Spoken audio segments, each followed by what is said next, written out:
సంతోష్ రావు గారికి సిట్ నోటీసులు ఇచ్చింది ఈరోజు 3 గంటలకు రమ్మని. దాని మీద ఇవాళ బీఆర్ఎస్ పార్టీ అదేవిధంగా బీఆర్ఎస్ పార్టీ అధ్యక్షులు గౌరవనీయులు ఉద్యమ నాయకులు ఉద్యమకారులకు దూరమైనరంటే, పేద ప్రజలకు దూరమైనరంటే, అమరవీరుల కుటుంబాలకు దూరమైనరంటే, పెద్ద పెద్ద నాయకులు గద్దర్ గారు లాంటి వాళ్ళు గేట్ బయట ఉండే పరిస్థితి వచ్చిందంటే, ఈటెల రాజేందర్ గారు లాంటి వాళ్ళు పార్టీ వీడే పరిస్థితి వచ్చిందంటే, ఈ అన్ని దుర్మార్గాలకు కూడా సెంటర్ పాయింట్ మొదటి దయ్యం ఈ సంతోష్ రావు అనేటటువంటి వ్యక్తి.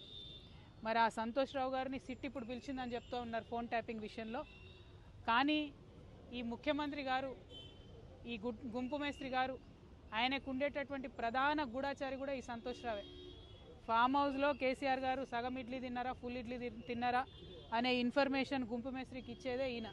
మరి గుంపు మేస్త్రి గారి ఆయన గూఢాచారిని శిక్ష వేస్తాడా లేదా నాకు తెలియదు, నాకైతే నమ్మకం లేదు. సిట్టు పిలవడం వరకు బాగానే ఉంది, తదుపరి చర్యలు ఎట్లుంటాయనేటటువంటి అంశాన్ని చూడాలి.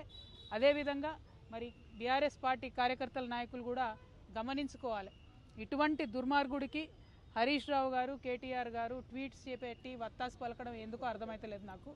మొత్తం పార్టీలో అనేక మంది నాయకులకు కన్నీళ్లు తెప్పించి రక్త కన్నీరు పెట్టించినటువంటి దుర్మార్గుడు, మొదటి దయ్యం, నేను ముందు నుంచి చెప్తున్నటువంటి దయ్యం ఈ వ్యక్తి.